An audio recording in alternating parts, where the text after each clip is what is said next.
Accounting equation का question solve करते हैं। स्टार्टेड बिजनेस विद कैश 70,000 से बिजनेस स्टार्ट किया। इस ट्रांजैक्शन का इफेक्ट ये होगा कि बिजनेस के अंदर 70,000 से कैश इंक्रीज होगा और 70,000 से ही हमारी लायबिलिटीज के अंदर कैपिटल इंक्रीज होगी।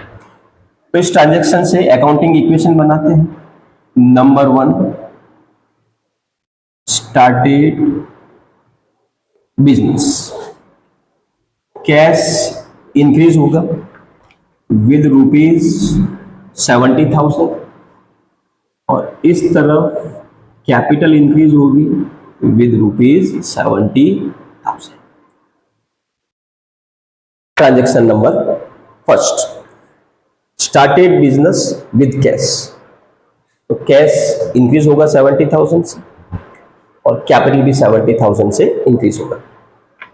Number 2, credit purchase of goods 18,000 का क्रेडिट के अंदर गुड्स परचेज किया। इस ट्रांजैक्शन से बिजनेस के अंदर स्टॉक रिसीव होगा। ये जो स्टॉक है वो एसेट्स का पार्ट है और दूसरी तरफ बिजनेस के अंदर एक लायबिलिटीज क्रिएट हो जाएगी। जिन लोगों से हमने क्रेडिट परचेज किया है उनको पेमेंट करना है तो बिजनेस के लिए क्रेडिटर्स बन जाएंगे।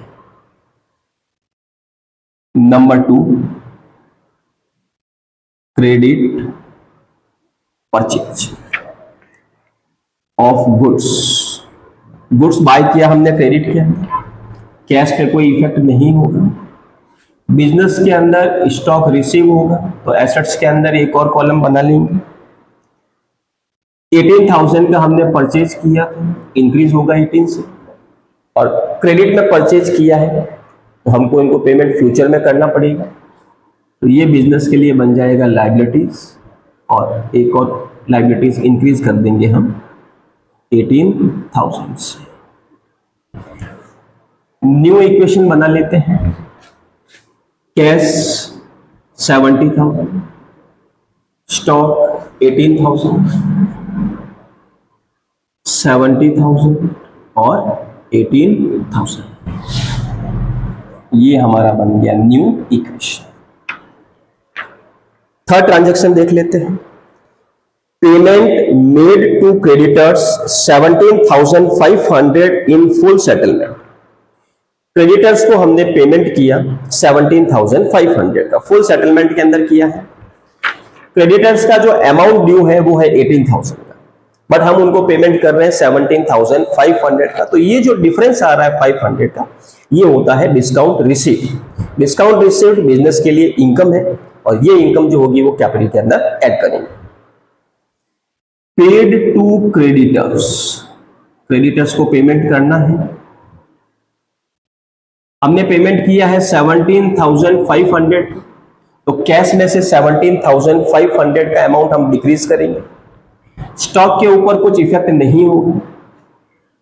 इनका पेमेंट फुल सेटलमेंट के लिए हो रहा है तो क्रेडिटर्स हमारा 18,000 से डिक्रीज होगा और कैपिटल के अंदर 500 रुपीज हम ऐड करेंगे क्योंकि ये 500 रुपीज हमारे लिए डिस्काउंट रिसीव्ड है, ये बिजनेस के लिए इनकम है। न्यू ट्रांजैक्शन बना लेते हैं। ये बनेगा आपके new equation.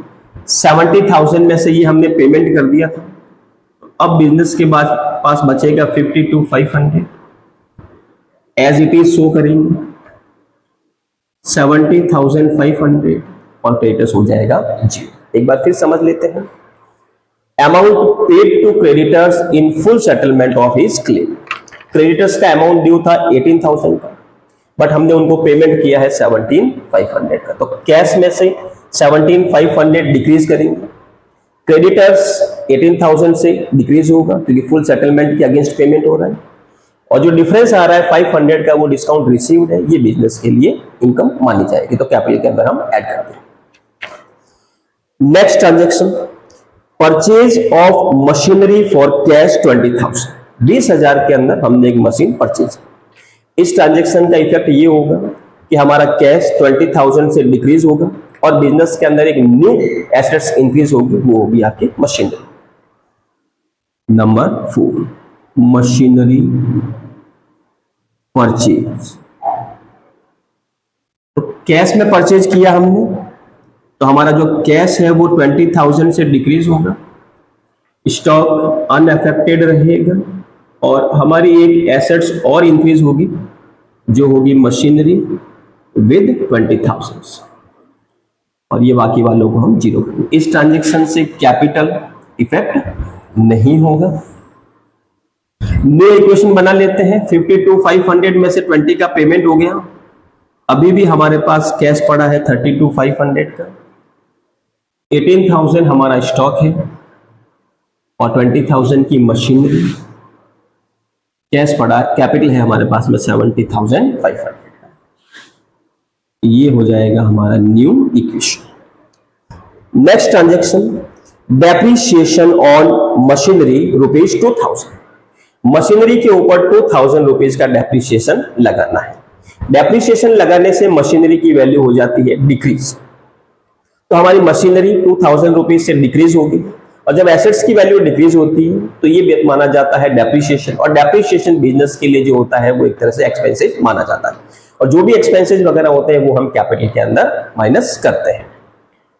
Number 5, depreciation on machinery. Cash पे 0 इफेक्ट होगा, स्टॉक पे 0 होगा, मशीनरी की वैल्यू डिक्रीज हो रही है विद ₹2,000, तो मशीनरी में से 2,000 रुपीज डिक्रीज करिए, और ये बिजनेस के लिए हो जाएगा एज ए लॉस, तो 2,000 रुपीज हम कैपिटल में से भी लेस कर देंगे। अब बना लेते हैं न्यू इक्वेशन। कैश 32,500 का बचेगा हमारे पास में, 18,000, मशीनरी भी 18,000, और कैपिटल आ जाएगा 68,500। तो इस तरीके से हम अकाउंटिंग इक्वेशन के कुछ प्रैक्टिकल प्रॉब्लम के क्वेश्चन को सॉल्व कर सकते हैं।